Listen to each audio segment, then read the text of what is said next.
Yeah,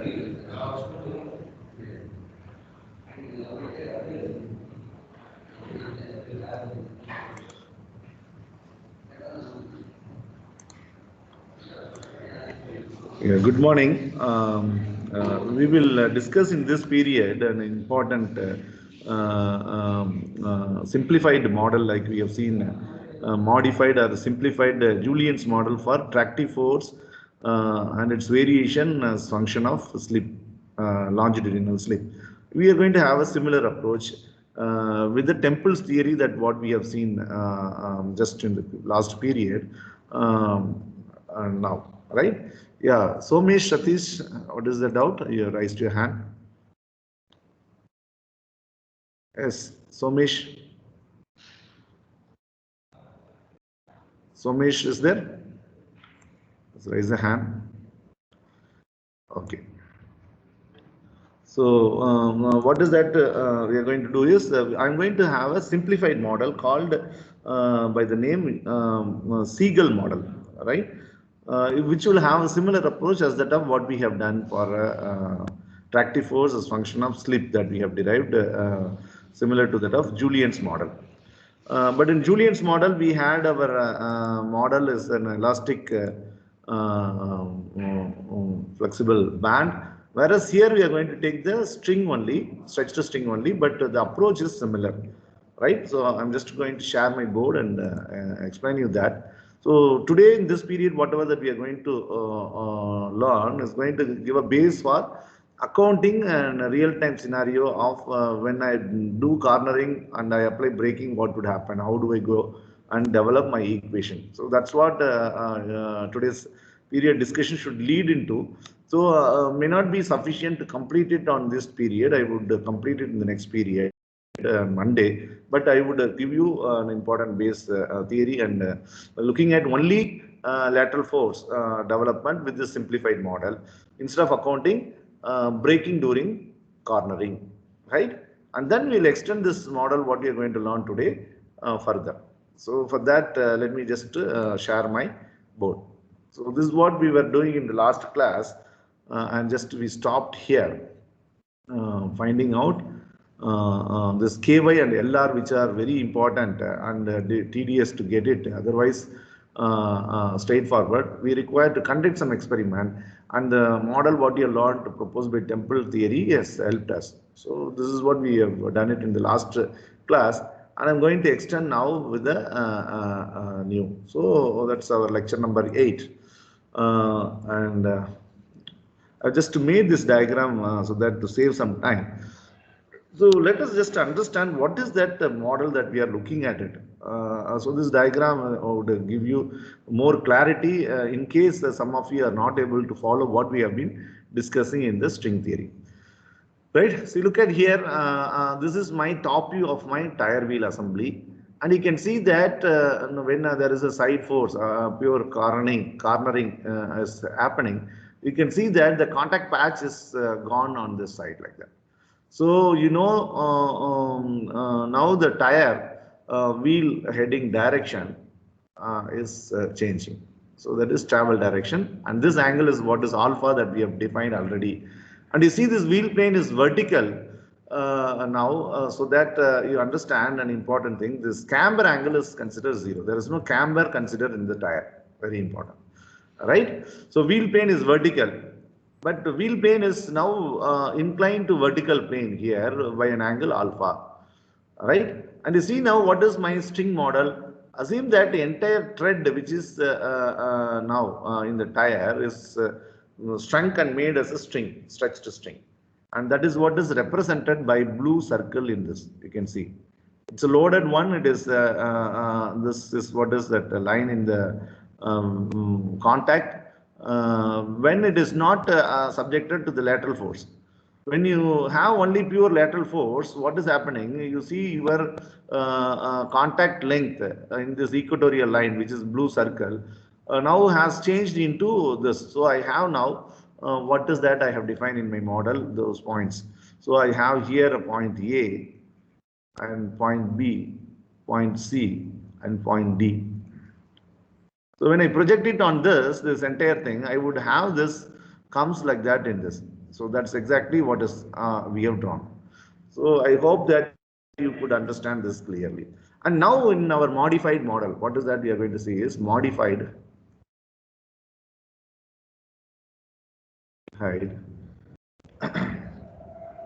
theory model proposed by L. Siegel. L. Siegel. Right. So what is that he has proposed? Consider now point O dash, which is the front of the contact patch. This point. Of course, we consider origin O at the center of the contact patch. Now for this model, let me consider O, and from O dash at a distance x along the contact length from the front of the contact patch, I consider a lateral deflection given by y dash, so that I am able to locate my element in this BC, which is my contact line or contact length. So this is y dash. So now y dash is what is this lateral deflection at a distance x from the front of the contact patch, y dash. This dash, I just want to differentiate that from the previous model, what we have considered Temple's theory model. So y dash is from the Siegel model. So this y dash is directly proportional to this angle, tan of this angle. If this angle is very small, tan of alpha is alpha itself, that you know from the trigonometry. This proportionality constant, if I remove, I would get this deflection would be simply x times tan alpha. So this is my equation number 1.54. Till 1.53 we have seen in the last class. So this is my equation 1.54. So knowing this lateral deflection, and now if I know what is my equivalent lateral stiffness given by K dash to differentiate from the previous model. So you know that would be given a kilonewton per meter squared unit area. So K dash is what is my equivalent stiffness, equivalent lateral stiffness of the tire. Then importantly, if there is no sliding,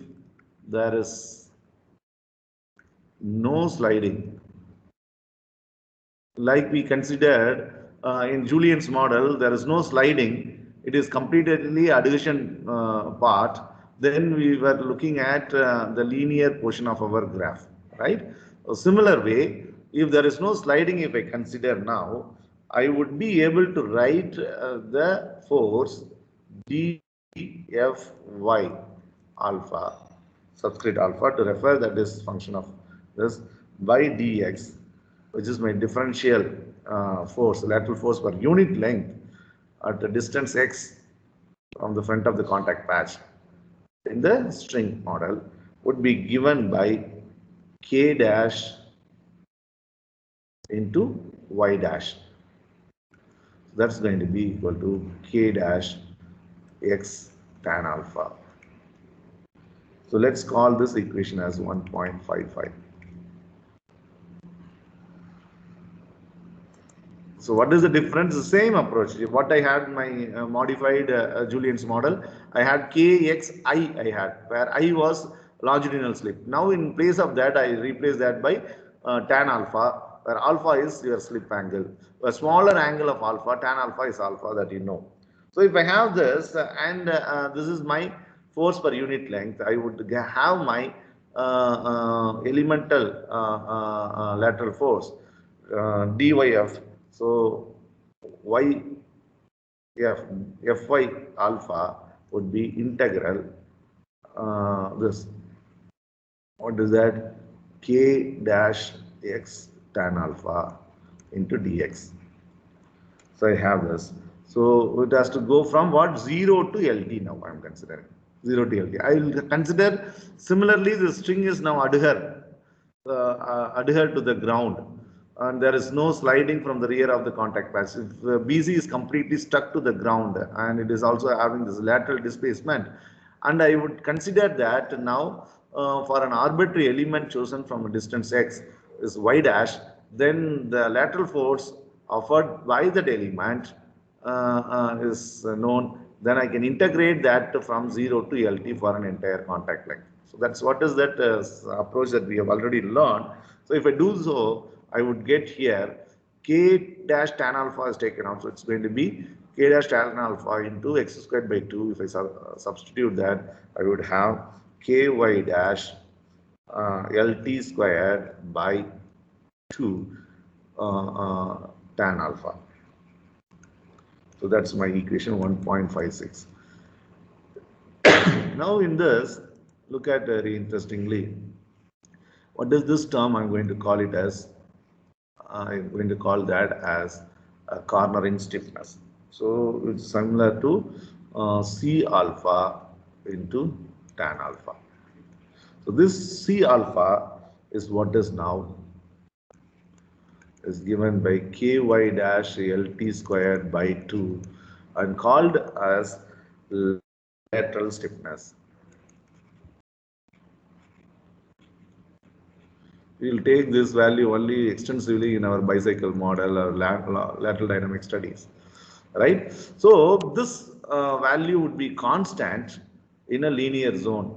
When it would happen? When this entire BC is adhered to the ground.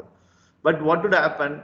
As we have seen in Julien's model, there is a portion of the contact has to slide, and that sliding is important to take place to get the maximum potential of my lateral force to develop. Otherwise, the lateral force developed is limited by half the value in the model. That's what we have seen. The same holds good here as well. So I require now there is a sliding from this point C to initiate, and that has to progress. Right? So how do I do that? For that, I should have a characteristic length defined and so on. So before that, let me just name this equation. So this equation is going to be equation number. So this is that you have 56, and I have in this C alpha defined. Now, so this is Fy alpha.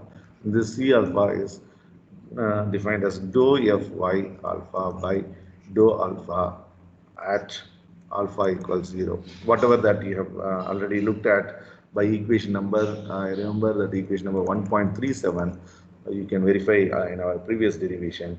So now you have this equation again numbered as 1.57, where the C alpha here is divided by Ky dash LT squared by 2. So this is my equation 1.57. So if there is no sliding that takes place, what is my expression of lateral force? Is this, and this equation, let me call it as 1.58. This is when no sliding takes place in the contact patch. And if it happens that this angle is very small, slip angle is very small of our consideration, if slip angle is very small, I can consider that tan alpha equals alpha. So my Fy alpha is going to be simply C alpha times alpha. Let me call this equation as 1.59. This equation is 1.59. So continuing with this now, and let's develop further. Following the approach similar to Julien's modified model, like what we have seen, Fx versus I, right? This we have seen. So what was that relationship that we had? We looked at Fx on y-axis, I on this axis. So we had a point O origin and then a point A, and that goes to point B. Then it falls suddenly, and this corresponds to 100% slip relating to spinning, 100% spinning, and here it is mu s times W, and you get here mu P times W maximum, that's possible that can be developed. So OA is linear region and this is non-linear region, and we have derived an expression, and here whatever this constant that we have, we defined as Ci. We also have extended that for a braking force. Ci is replaced by Cs and I is given by Is by 1 minus Is and so on. That we have seen in the modified Julien's model.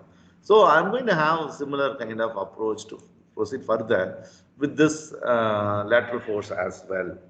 So if I have that in my mind, I know now, like I had here the I value, which is a critical value, and the corresponding value Fx critical. I had my Fxc is what is going to be mu p times W by 2 that I have derived here in a simplified model. Similar way I could do it here if I have my alpha is greater than alpha c. So alpha c is what? Critical slip angle, and I would have my Fy alpha is going to be Fy alpha is going to be greater than Fy alpha c. I can define nonlinear error variation. Right? So before that, let me just go to this equation of writing what is alpha c now. So what is going to be alpha c? What is going to be alpha c?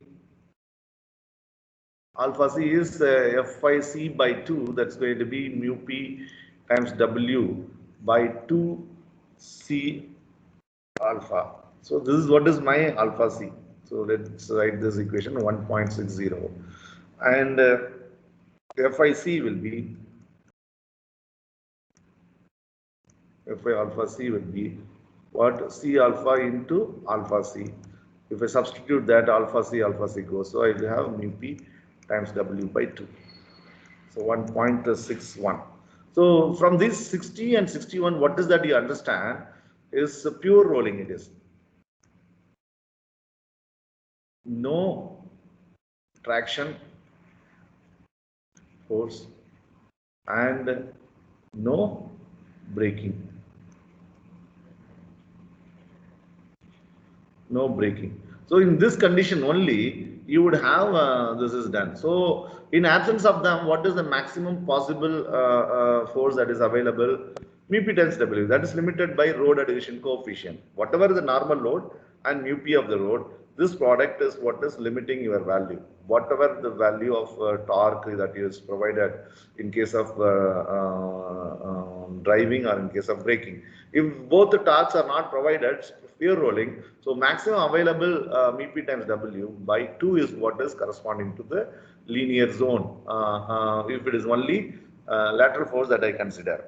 So with this, I can again continue with that. What is that is this condition. So what is this condition? For sliding to initiate,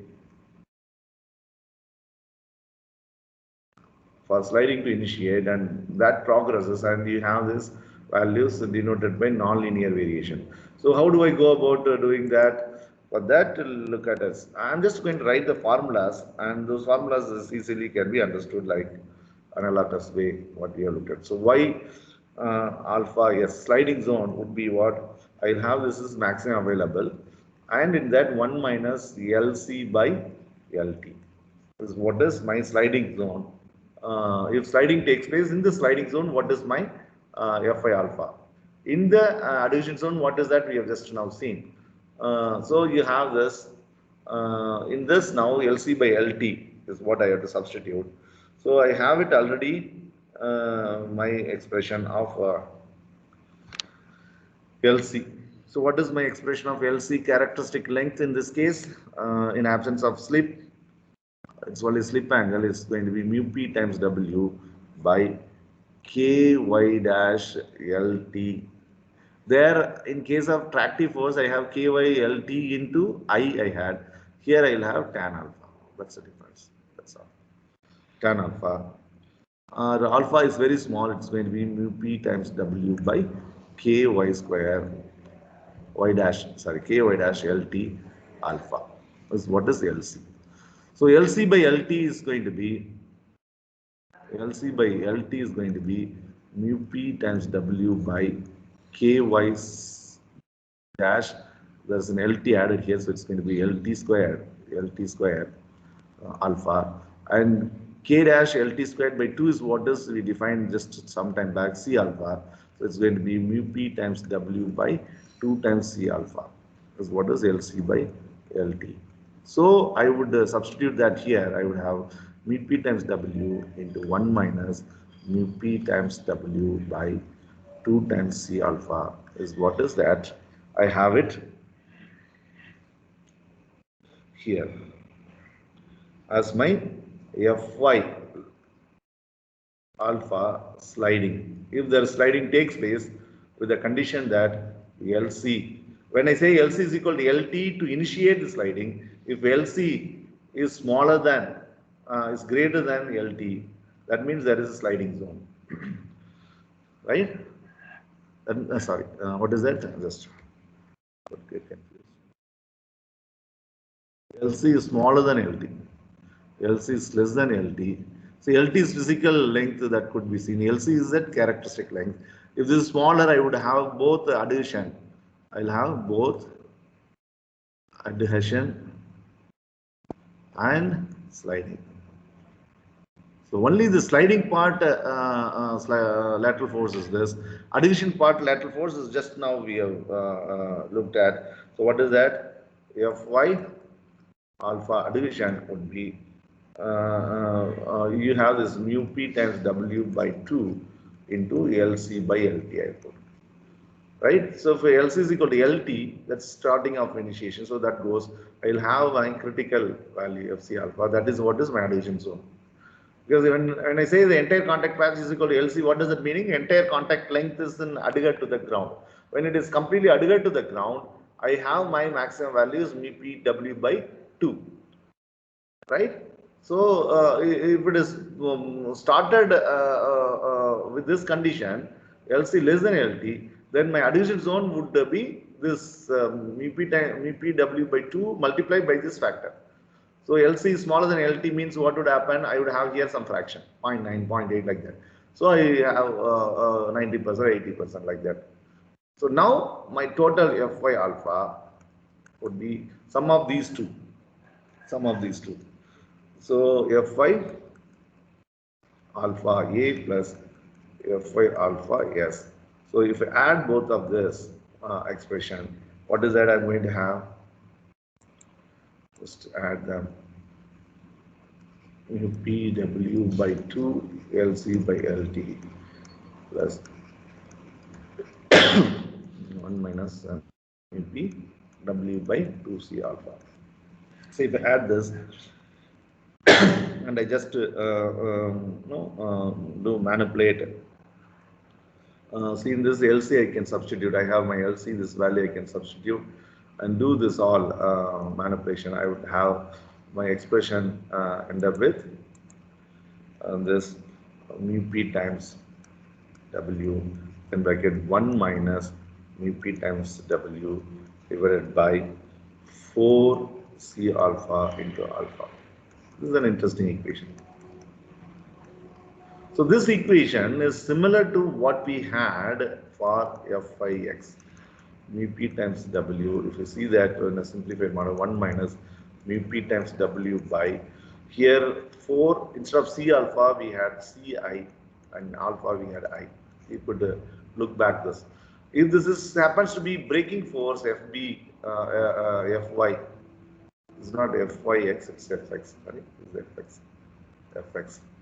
If it is Fx braking, this is tractive force, right? It's traction.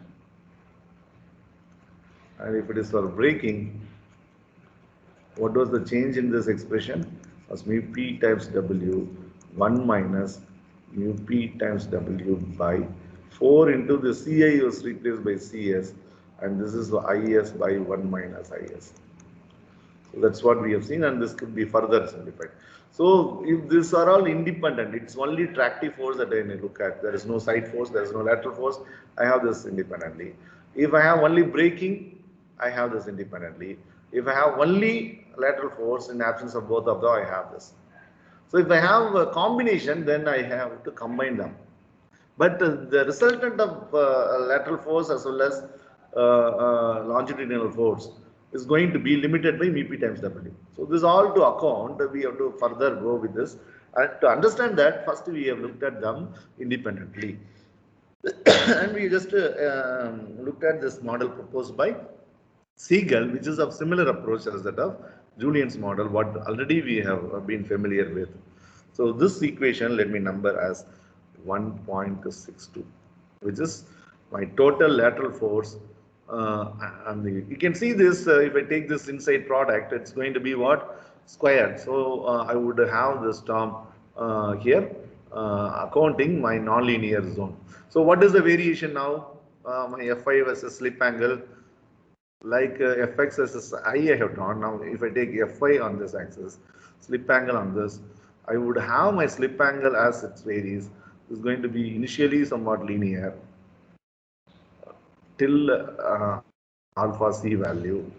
After that, it is going to gradually change its slope. So it's going to be like that. And it's not going to have something like a sliding zone, what you have seen there. If it is completely gone, or it's fully sliding, then it is limited by road adhesion coefficient. Here. So it would be like this in case of this. So the same would be gradually varying from here in case of a bias tire. So this is what you see. This is for bias tire and this is for radial tire. So now what does the C alpha? C alpha is accounted only when the entire contact patch is adhered. So this. So when I draw a tangent at alpha is 0, this is dou F alpha, sorry, Y alpha by dou alpha. At alpha equals 0, what do I define as Ci, which is slope of this curve, which is slope of this curve, right? Yeah. So this is all something that you should remember. And we have now got our equation 1.62 till there. And it accounts for the nonlinear zone. So this zone till this point A, after that A to B, this goes. So this nonlinear zone is now counted in this. So like this, we have many theories, right, to understand the really a very physical, complex physical phenomena that takes place between tire and road interaction. But it is not sufficient now, because you see that in reality there are many number of experimental tests are conducted on the tires, and they do try to fit the curve what would be this force variation as function of alpha. So you see in reality the expression of your Fi alpha, not the one what we had by this equation, that would appear as Fy alpha as C1 alpha plus C2. So it's not only one constant time, that's linear, only takes care of this zone. That means you have always it is adhered. But when it comes to the nonlinear zone, this is having some limitation. It may not be best formula. So you have a model proposed by formulas like this, where it is C1 alpha plus C2 alpha square plus C3 alpha cube. Let us call this equation as 6,3. And you see here this alpha, alpha square, alpha cube, all slip angles. And now it's a nonlinear equation. It's a cubic equation as function of alpha. So Fi alpha is function of slip angle. It's represented in a cubic equation. So this equation appears to be a cubic equation fit. What are the C1, C2, C3? The C1, C2, C3 are now the empirical constants. C1, C2 and C3s are empirical constants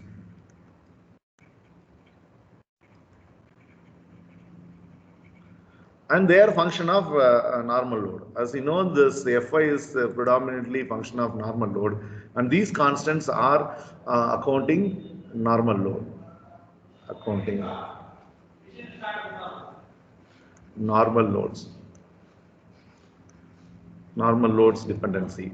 So what would happen? The C1, C2, C3 are expressed by quadratic variation as function of normal loads, right? And such kind of theory or this empirical formula or the curve fit, you want to see how do you get these constant values, is that you conduct different tire data, either it can be in a tabular form or in the empirical formula. So as you know, this variation made by this curve fit, best curve fit, and you would be able to get this constants, right? So there is a reference for that as for the textbook 1.22 in the textbook in the chapter, if you look at, by J.R. Ellis,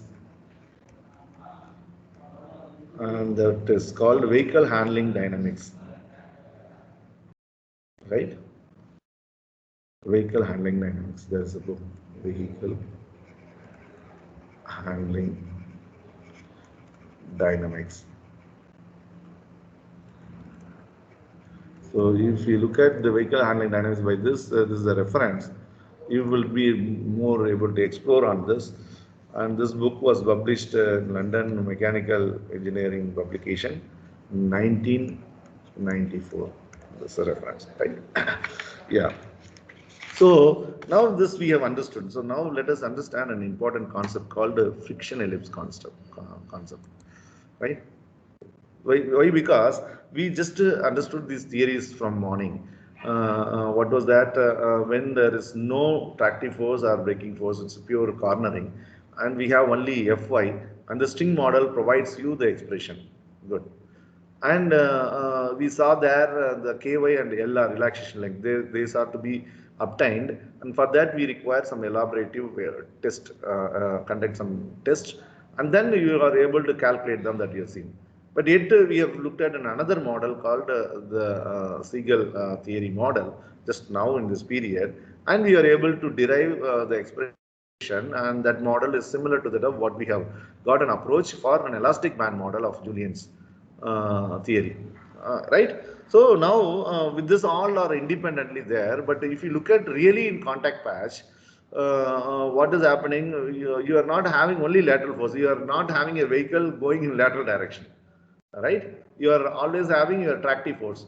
So that is what is can be a steady state cornering. In steady state cornering, you have a tractive force, and the tractive force is increasing, you are accelerating, it is decreasing, that you are decelerating. That is a scenario. But you do not do anything on the constant speed, and you only have a tractive force, and because of which your vehicle is going in a circle. At that motion, we call it as a steady state cornering. So in such cases, steady state cornering, what is the lateral force that is there for the given tractive force is what is important. So you have at the contact patch the tractive force as well as the lateral force, which is necessary to hold your vehicle on the course. So what I mean is this. So this is that course, and this is the center of this path. I have my vehicle here, goes in this, and the direction of this is maintained. The direction of this is maintained because of my Fy alpha, and the vehicle goes in the forward direction is because of my Fy, sorry, Fx, the tractive force that are resultant tractive force that are there. So if I consider neglecting the geometry of the vehicle, I look at this vehicle to be a particle and that goes in the curve. I have my tractive force as well as this, and if you look at the summation of that, resultant of that is what is the resultant force, and that would be acting in this, and that is what is limited by mu p times w. So that can be less than or equal to mu p times w. Mu p times w. So according these two scenario, I am going to explain you an important concept called friction ellipse concept.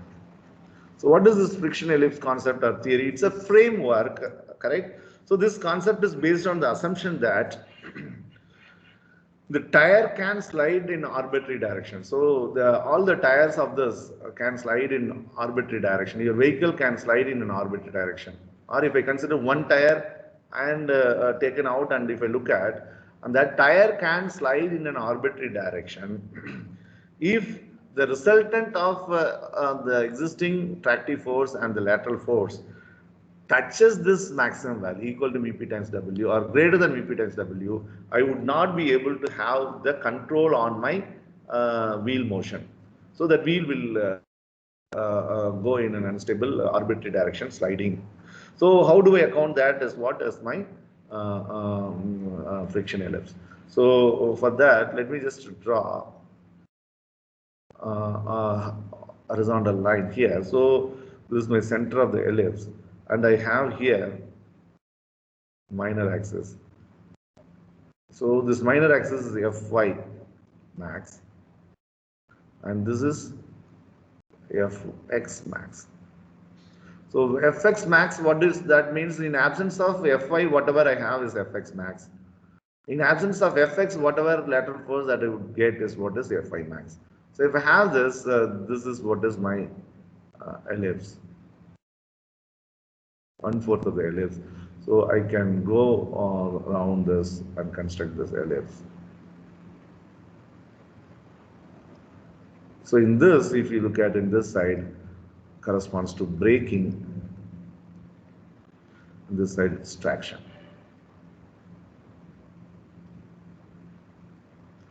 So I can have my tractive force or braking force. So if my tractive force is maximum, that's equal to Vp times W, Fy max is 0. That means it's straight motion. If my Fx is not maximum, it is some given value, say here. This is my Fx given value Fx. Then what is the corresponding Fy? Would be this much. This is my Fy. So the resultant of these two is what is going to be my force when it touches this, and that would be equal to Vp times W. So like that it happens. So it is because they have to share whatever the tractive force that I had because of my road adhesion and the sliding phenomena in absence of slip angle present. In absence of slip angle 0 means there is no lateral force. And that is got mobilized now when there is a slip angle manifested in the contact patch because of giving steering input. So what would happen? You have to have your Fy. So when you have to have an Fy, the tractive force maximum would start reducing. Or for a given tractive force, what is this Fy required when you give a steering? You would see that this resultant would take you to this. So if this resultant comes on this, then it will be sliding. So as long as lesser than this value, it will not slide, but it is touching this, it will slide. So what does that mean? It's for a given slip angle.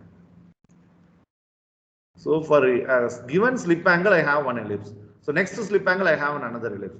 So I would have number of ellipse that goes here for the same major axis, and that is what is my friction ellipse, right? So what do I mean by that? I would have now my ellipse for the same F max. My ellipse would be concentric ellipse here, and another ellipse, another ellipse,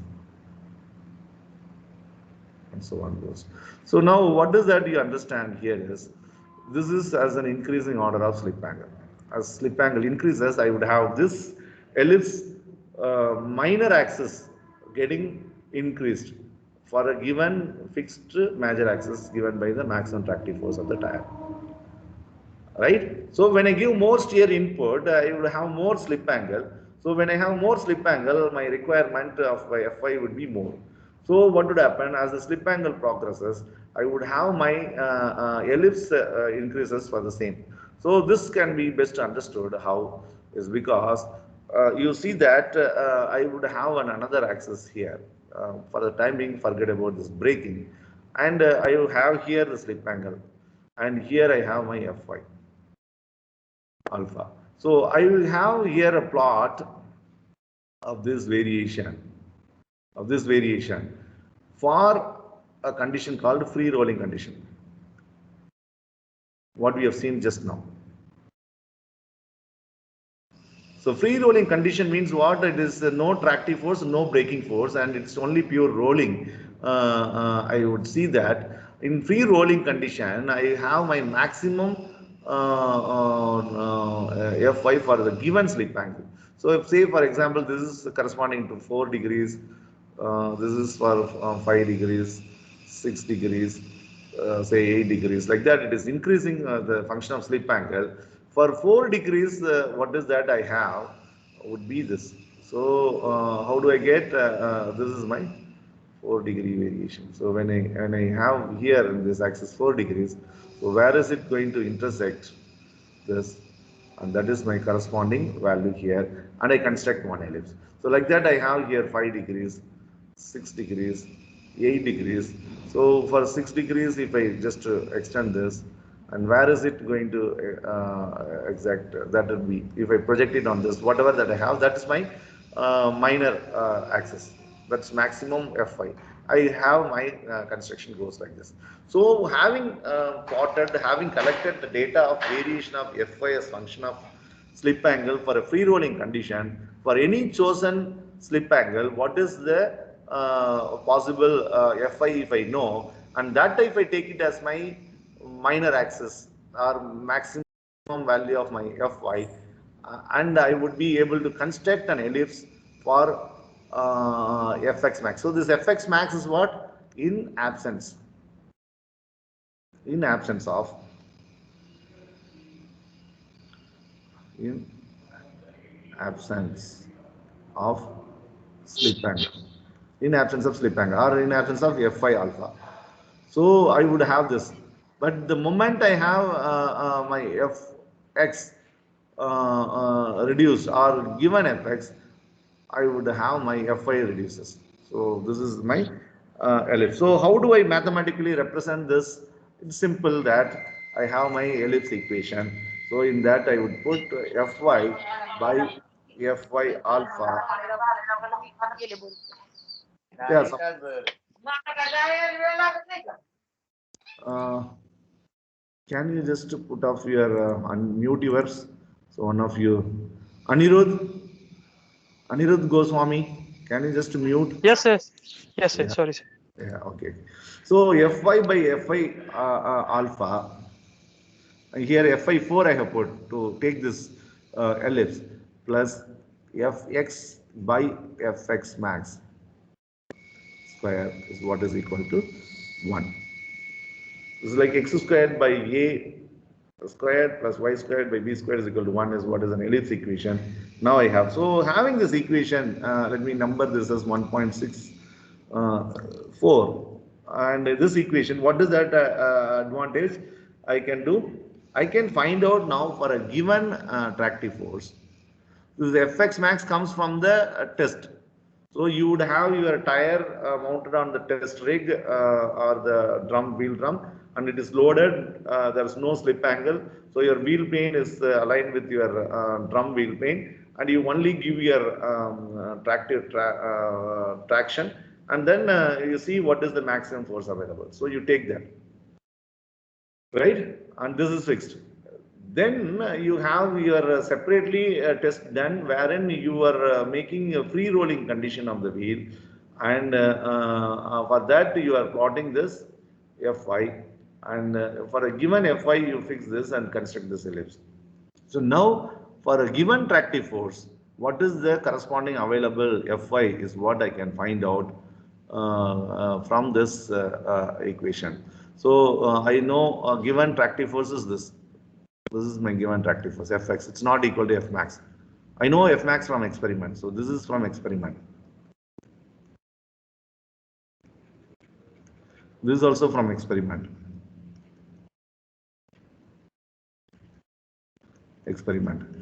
Now for a given traction, so if I apply tractive force, what is my corresponding Fy? That is not equal to this. That would be reduced from this. So when it is reduced from this, that is not sufficient. So what would happen? Tire is intelligent, that would go for a higher slip angle. So when it goes for a higher slip angle, I would have this more. So the slip angle would generate like that. So this phenomena would simultaneously take place. Right? So this is what is an analytical framework of friction ellipse concept to account both your tractive force as well as lateral force, and the tractive force can be replaced by the braking force as well. So cornering come braking or traction come cornering come traction can do it. So what is that underlying statement is, you have the tractive force or braking force can affect your lateral force development.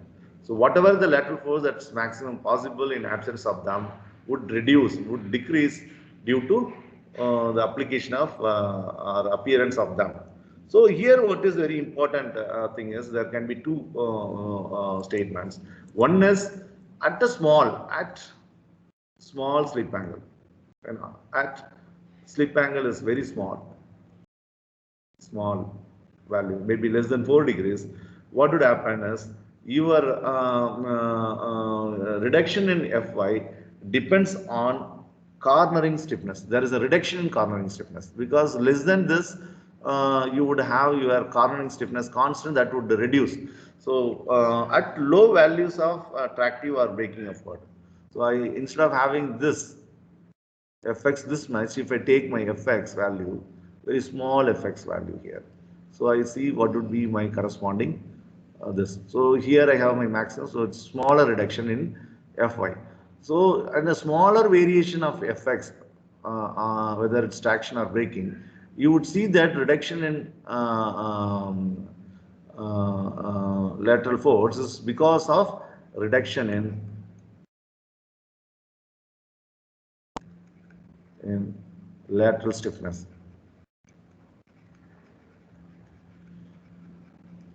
Because alpha is smaller, and the variation in lateral stiffness is responsible for that. But if alpha is relatively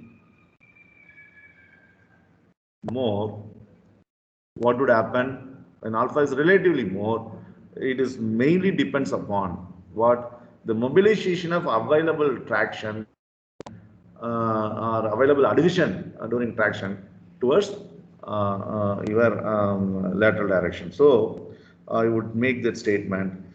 Further increase in this tractive force here, what we have, or will result in pronounced decrease in. So if I have here, this is my point. See, it is reduced more. So this is my Fy. It's more reduction in my Fy in cornering force for a given slip angle like this 4 degrees, right? So this is due to mobilization of the available local adhesion, correct? That's due to, but if alpha is relatively more, Fy decreases more, is due to mobilization of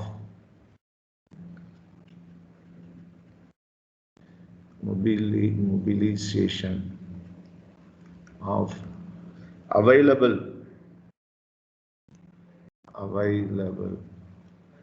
local adhesion by the tractive force.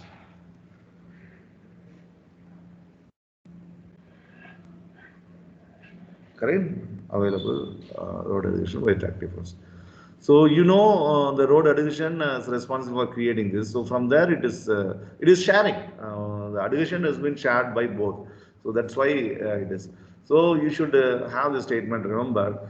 So the variation, if you see a smaller appearance application of tractive force, the reduction in Fy is responsible by the stiffness, cornering stiffness reduction, a variation in the cornering stiffness. Whereas if that is pronounced more, the reduction is quicker, and that is because of the mobilization of the adhesion which was available here more is now taken by Fy, shared by Fy. So that's how you should make the statement. And with that note, let me stop today's lecture, and we will see on Monday now the combination of cornering and braking. How do we account with the same theory proposed? And also we will learn on the day magic formula, which is a superior model compared to this, which is an empirical formula like we have been talking here. formula proposed by Elias in the previous slide. I have just put like this nonlinear formula. You would also have a formula called a magic formula, and you have some important constants and coefficients. And let us just look at that formula. Maybe we are going to learn a magic formula of its initial version, the very beginning version, right? And maybe Monday we would be able to cover up more of our cornering properties of tires, and then we will have on the following two classes on Wednesday to complete our module 1, mechanics of pneumatic tires. With that note, I would stop teaching today's class, and probably I would make your all groups that is formed for J component to look at literature and have a thought of what topic that you can have, and also you can post those topics in the J component. I'm going to discuss with the topics from my side, and what we have proposed all put together. We'll have some discussion, maybe half an hour on Monday's class, right? So I said maybe we may have today or tomorrow an additional class. Instead, we'll have it on Monday's class. We will discuss, but that should not stop you till the group formation. Please discuss among your friends that topic for review writing. So J component expectation is what? You're going to write a review paper of the topic chosen. So for example, what would be an interesting topic? So if you want to study various tire models, as we have started learning this, available for generation of tractive force or braking effort or cornering force, self-aligning torque. There are many tire models. So I would like to go in for choosing this and see that from Julien's model till date, what are various tire models available, and the comparative studies, the results published, and so on. So that could be one of the topic one can choose. And if you look at, there are different models, the way the handling parameters, handling dynamics is studied for vehicle parameter prediction, wherein you see that advanced tools like ANN, artificial intelligence, or genetic algorithms, this can be applied to find out vehicle parameters in a reverse direction by conducting some handling tests. So what are such handling tests, and how can you go about, like that you can form a group and look at it. For a ride dynamic side, if you look at, you have your tire model, which is going to be like a lumped spring and mass model, or which is going to be like a modal behavior model, and that would be further incorporated vehicle simulation model to predict interior noise or vibration at a critical points, like a contact point of driver and the occupants. So you have many ride models, and this all to account the prediction of vibrational behavior. So some of you can work on that, and one another project title can be like you see today, the vehicle is not manually operated. It's going to be more intelligent vehicle. It has got already semi-autonomous in it, level 1, level 2, level 3, and so on up to level 5. So you can be so keen in looking at what is an autonomous vehicle, how it has been developed from its older version of non-autonomy, only driver-assisted vehicle, to non-driver-assisted vehicle. So one group can look at this aspects, and maybe excited to compile and make a study. And maybe another project can be on e-mobility. You can think of looking at what would be the revolution in architecture of your vehicle. Like if it is a 5C engine powered vehicle, the placement of power unit and the requirement of transmission system for that, and so on. Whereas if it is replaced by an electric vehicle completely, you see the drives are driving the wheels. Your transmission system become very simplified. You are having a vehicle without any engine unit. So you see there is a lot of space in front and back, but of course it is occupied by a huge battery, but the placement of battery is at a different place. So the architecture varies. So one can think this vehicle and the vehicle dynamic aspects, how is it going to be varying as you are learning now for this conventional vehicles. So these are all few the topics that I just proposed. So please go through that, and you may put to your interested topic. Meanwhile, let me consolidate all of that, what you have put. Monday's class, will let us spend some half an hour to look at in detail and confirm your topic chosen, right? So with that, let me just stop today's class. And if you have any doubts, I'm happy to answer. Do you have any doubts? Today's lecture are related to J component work.